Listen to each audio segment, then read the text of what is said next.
You remember the day, don't you?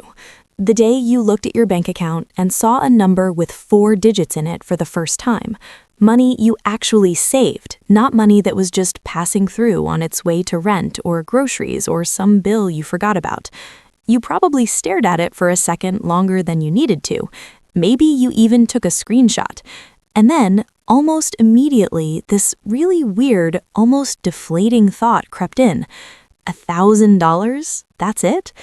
Because the math starts doing itself in your head automatically. $1,000 is maybe half a month's rent. It's one car repair away from zero. It's one medical bill, one flight home for an emergency, one I haven't had a vacation in 3 years impulse decision from just evaporating. You worked hard for that money. You probably skipped things you wanted. You maybe ate at home more, said no to plans, transferred money into savings with this grim little sense of discipline, and the reward is a number that feels, honestly, kind of embarrassing compared to what the internet tells you you're supposed to have. And here's where it gets interesting, because my name is Emmy, and I spend way too much time thinking about money, financial psychology, and why some people look at that exact same $1,000 and feel like they just started something enormous, while others look at it and feel like they're already behind. I think about the gap between those two reactions a lot, because I've had both of them, and I've talked to enough people about money to know that what happens after your first $1,000, the way you think about it, treat it, grow it, has almost nothing to do with the math, and almost everything to do with a few ideas that nobody ever really explains clearly. So that's what this is. Not a video about how to save money, not a listicle of 10 things to do with your first $1,000. This is about what actually shifts when you understand what that first 1,000 represents, what it's really the beginning of, and why, if you're sitting there feeling like it's too small to matter, you might be closer to something life-changing than you realize. The lie that makes $1,000 feel worthless. There's this idea floating around, you've absorbed it from somewhere, maybe school, maybe social media, maybe just the general atmosphere of the financial internet, that wealth is about amounts, that the game is a number game, and if your number is small, you're losing. And so $1,000 gets held up against $1 million and it looks like nothing. It gets held up against a $50,000 emergency fund and it looks like a rounding error. It gets measured against retirement calculators and house down payments and the cost of actual financial security, and it looks, honestly, like a joke. But here's the thing, and this took me an embarrassingly long time to really get, wealth isn't primarily about amounts, it's about behaviors, and behaviors are habits, and habits are just things you do repeatedly until they stop being things you decide to do and start being things you simply are. Think about someone who saves $50 a month versus someone who saves $500. On paper, one is 10 times wealthier in the making, but the behavior, the actual psychological act of spending less than you earn and holding the difference, is identical. The person saving $50 a month has already crossed the hardest line. They've already changed who they are. The amount is just a throttle setting. It can be turned up. The first $1,000 is proof that you crossed that line.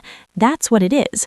It's not a safety net yet, not really, and it's not an investment portfolio, and it won't cover a major emergency on its own. But it is evidence, hard and real and sitting there in your account, that you are someone who can spend less than you earn. And that is the only thing every wealthy person on earth has in common. I remember reading once about a lottery winner and people who became suddenly wealthy through inheritance, and the thing that kept showing up was this. Within a few years, a huge percentage of them ended up back near their original financial level. The amount changed, the behavior didn't, and without the behavior, the amount couldn't hold. Your first $1,000 is not small, it is the behavior. Everything else is just the behavior getting louder. Okay, so here's something that genuinely fascinates me about the psychology of early saving. There's this moment, and you might be in it right now, where you've saved your first real chunk of money, and instead of feeling proud, you feel anxious, weirdly uncomfortable, like the money is burning a hole in your account and you need to spend it or justify its existence somehow. This isn't weakness. This is actually your nervous system doing exactly what it evolved to do. For most of human history, most of actual history, not the last 200 years, hoarding resources while the people around you struggled was a social liability. Communities survived by sharing. Accumulation was associated with either power or isolation, and for the average person, neither was particularly safe. So our brains have this deep, ancient resistance to holding resources. There's a reason treat yourself feels virtuous and saving feels vaguely selfish. And then layer on top of that the modern version of the same instinct, lifestyle inflation. The idea that having money means you're supposed to upgrade your life. Better apartment, nicer dinners, the clothes you've been putting off, the experience you deserve. Your $1,000 sitting in a savings account feels, to some part of your brain, like a delayed life, like you've earned something and you're withholding it from yourself. The technical term for part of this is present bias, the well-documented human tendency to value things in the present much more highly than equally valuable things in the future.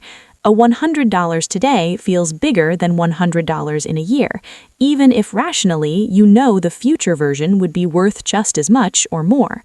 Our brains are bad at making future you feel as real as current you. And so the first 1,000 sits there and your brain keeps generating reasons why it's okay to use it. The car is making a weird noise, your winter coat is honestly embarrassing, you could really use a weekend away. And some of these aren't even wrong, sometimes the car noise is real, but often they're just your present bias looking for a legitimate exit. The thing that helped me with this, the actual practical thing, was to stop thinking about my savings account as money and start thinking about it as a different kind of asset entirely. Not money I was saving from spending, but a new identity I was building. Every dollar in that account wasn't a dollar I was sacrificing, it was a brick, and I was building something. Once the savings account became the project instead of a sacrifice, the present bias had less to grab onto. Everyone's heard about compound interest. You put money in, it earns interest, that interest earns interest, and over time, the number grows in this beautiful exponential curve. If you've been anywhere near personal finance content, you've seen the graphs. Start early, time and market, blah, blah, blah. It's true, it's important, and it's also been explained so many times that it's basically lost its meaning. But there's another kind of compounding that almost nobody talks about, and I think it's actually more powerful, especially in the beginning. It's the compounding of financial confidence. Here's how it works. You save your first $100. That $100 teaches you that you can save, which makes saving a second $100 slightly easier. That second 100 teaches you that you can do it twice, that it wasn't a fluke, which makes the third 100 easier still. And somewhere around the first 1,000, something quietly shifts. You stop being someone who is trying to save money and start being someone who saves money. The identity has changed. The behavior has become automatic. And once the behavior is automatic, the next 1,000 is easier than the first, not because you have more income necessarily, but because you have less internal resistance, less negotiation with yourself, less, well, just this once. The compounding of habit and identity is exponential in exactly the way compound interest is. Slow at first, almost imperceptible, and then suddenly you look up and you're somewhere completely different. I want to tell you about a friend of mine, I'll call her Lena, not her real name, who made decent money but could never hold on to it. Every time she got close to having a real cushion, something came up, or she spent it, or she convinced herself she deserved something. She started saving with genuine discipline, got to $1,000, and then she told me, I expected to feel safe and I don't. I still feel one bad week away from zero. And I told her that feeling is the point, not the safety, not yet, but the proof. She had done it once, and once you've done something once, your brain files it under things I'm capable of. The $1,000 didn't make her safe, but it made her capable, and capable is where everything starts. What $1,000 actually buys you, it's not what you think. Let's get concrete for a second, because I think there's a really important reframe here that can change how you relate to that number. $1,000 sitting in a savings account doesn't buy you security, not really. It doesn't buy you retirement, it doesn't buy you freedom. What it buys you, specifically, concretely, practically, is options in small emergencies. And small emergencies, it turns out, are actually the thing that keeps most people broke. Here's the cycle that I've watched destroy financial progress for so many people. You're doing okay, spending roughly what you earn, maybe a little less. Then the car breaks down, or you get a surprise bill, or your pet gets sick, or your phone dies and the repair is $400. And because you have no buffer, that $400 goes on a credit card. And now you're paying 20-something% interest on $400. And next month, there's another small thing, another $200 on the card. And now you're in the debt spiral, where every small emergency gets slightly more expensive because you're also paying interest on the last one. This is not a discipline failure. This is a structural problem. The absence of a buffer turns small problems into expensive ones, and the expensive ones make the buffer harder to build. It's a trap, and it's very specifically the trap that $1,000 breaks you out of. $1,000 buffer means the next small emergency doesn't touch your debt. It doesn't go on a card. It comes out of the buffer. Yes, you have to rebuild it, but you rebuild it at 0% interest instead of 20. And the difference between those two paths over years is enormous. Dave Ramsey, whatever you think of his overall approach, got this exactly right when he made a $1,000 starter emergency fund the very first step, not because $1,000 is enough, but because it's enough to interrupt the cycle.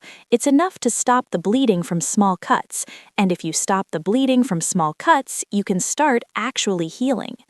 The identity shift that changes everything. I want to spend some time on something that I don't think gets talked about enough in personal finance spaces, which is the relationship between money and identity, specifically the way your financial life is deeply, almost inseparably connected to who you believe yourself to be. Because most people who struggle with money don't struggle because they lack information. You know you're supposed to spend less than you earn, you know emergency funds are important, you know credit card debt is bad. The information is free and everywhere. What's actually in the way, what I've found again and again when I talk to people about their finances, is identity. I'm just not good with money. I've always been like this with savings. Money just seems to disappear on me.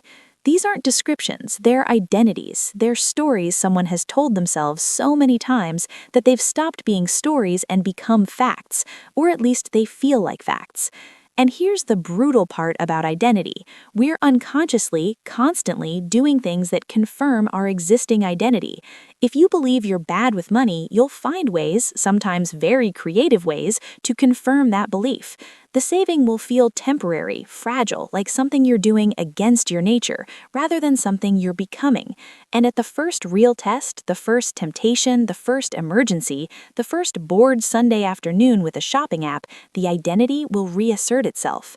The first $1,000 is, in the most practical sense, the beginning of a new story. Not I saved $1,000, but I am someone who saves money. It's a small distinction that changes everything.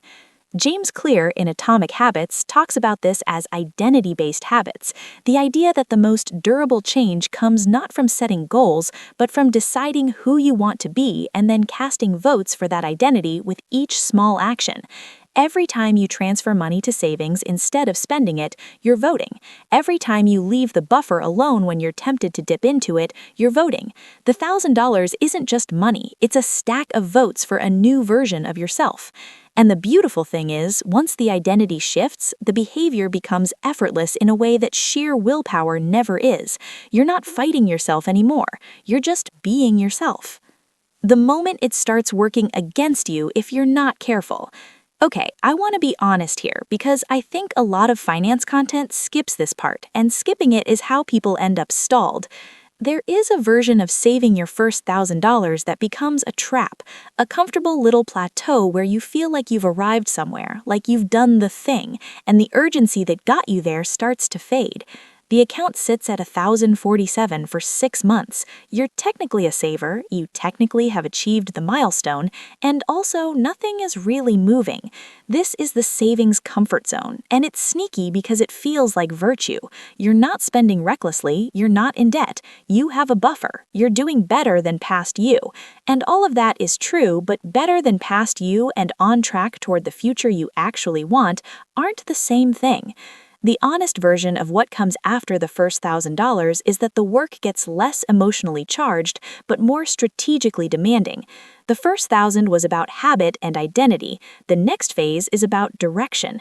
Where is this money going? What is it building toward? What does enough actually look like for your specific life? Not in the abstract, but in real numbers, real timelines, real goals. Because a savings account that sits still isn't neutral. In a world with inflation, money that isn't growing is technically slowly losing value. The $1,000 you have today will buy slightly less in 5 years if it just sits there. Protecting it matters, moving it matters, putting it somewhere it can start doing work for you matters. This is where the first 1,000 graduates into a different conversation. Investment accounts, high-yield savings, index funds, whatever the appropriate next step looks like for your specific situation. I'm not going to tell you exactly what to do because, honestly, the right answer varies a lot based on your specific circumstances, your debt situation, your goals, your timeline, but I will tell you that the thinking needs to shift from "I want to have money" to "I want my money to have a job." Money without a job, without a purpose, without a direction, tends to drift, and drifting savings have a way of becoming drifting spending. Give your money a job before it starts looking for something to do on its own. The things nobody tells you about becoming someone who has money. Here's a weird one. Here's something I genuinely didn't expect when I started getting my financial life together, and I've heard enough versions of this from other people that I think it's real. When you start building savings, when you start crossing thresholds and accumulating something, it changes your relationships in ways you don't always see coming. Not dramatically, not necessarily obviously, but quietly. Friends who are in the spend everything cycle sometimes feel a low-grade friction with people who aren't. Not malice, nothing intentional, just that your decisions start highlighting their decisions, and that can be uncomfortable for them even if you're not saying a word. There can be this subtle pressure to spend, to join in, to not be weird about money, because your restraint can feel, to someone who's struggling, like a kind of judgment even when it absolutely isn't. And then there's the other side of it, the way having a little cushion changes how you feel in your body. I don't mean that in a woo-woo way. I mean it pretty literally. Financial stress is physical. It shows up in sleep, in the low-level background anxiety that you get so used to you stop noticing it until it's gone. Having a buffer, even a small one, takes some of that weight off in a way that's almost shocking the first time you feel it. You stop doing that unconscious math every time you buy something. The $7 coffee math, the "can I actually afford this or am I just hoping I can" math. It quiets down. And that quiet, that mental and physical breathing room, it shows up in your work, in your relationships, in your creativity, in the quality of your decisions. Scarcity thinking is cognitively expensive. Studies have shown this fairly clearly. When your mental bandwidth is being consumed by financial anxiety, there's literally less of it available for everything else. The buffer buys you back some of that bandwidth. Your first $1,000 is not just a financial asset, it's a cognitive one.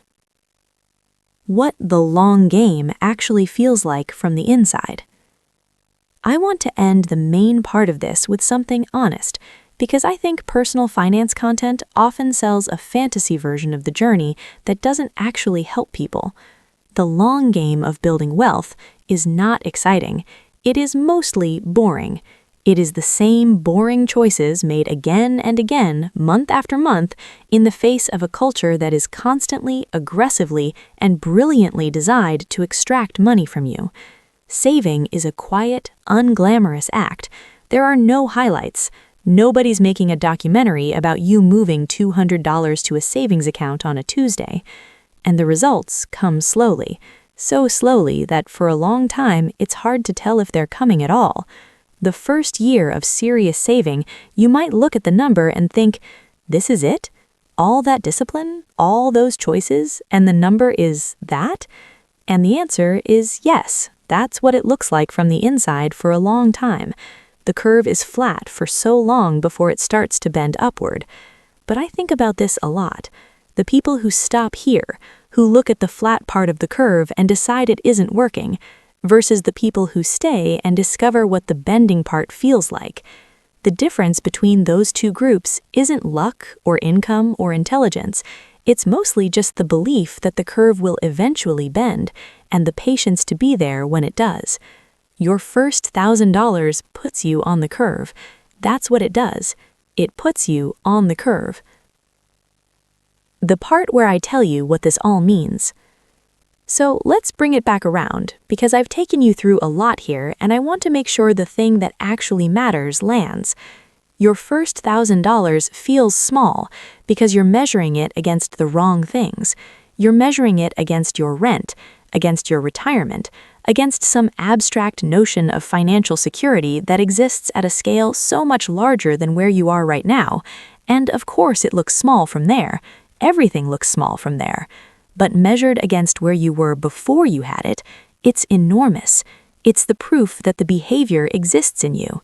It's the interruption of the cycle that keeps small emergencies expensive. It's the first vote for a new identity. It's the thing that gives your brain a little physical and cognitive relief. It's the beginning of the curve. And none of those things are small. The shift I want you to make, the one that I think can genuinely change how you move forward, is this. Stop evaluating your first $1,000 by what it can't do, and start honoring it for what it already has done. You built that. Through all the noise of a world that wanted you to spend it, you held it. That took something. That required you to be someone. Be that someone going forward. Add to it, not frantically, not obsessively, but consistently. Give it a direction. Find the next milestone and move towards it at the pace your life actually allows. Don't let the comfort zone of "I've saved something" turn into a stopping point. Keep voting for the identity you're building. And when the curve starts to bend, and it genuinely will, if you stay on it, you'll look back at the first 1,000 and understand it the way I want you to understand it right now. Not as a sum of money, as a beginning. You're not behind. You're not too late. The fact that you're here, thinking about this, taking it seriously, that already puts you ahead of the version of yourself who didn't have the $1,000 yet. And that version of yourself, that past you who didn't have the $1,000, would be genuinely proud of where you're standing right now. Keep going. The flat part of the curve is boring, but it's real, and the bend is coming.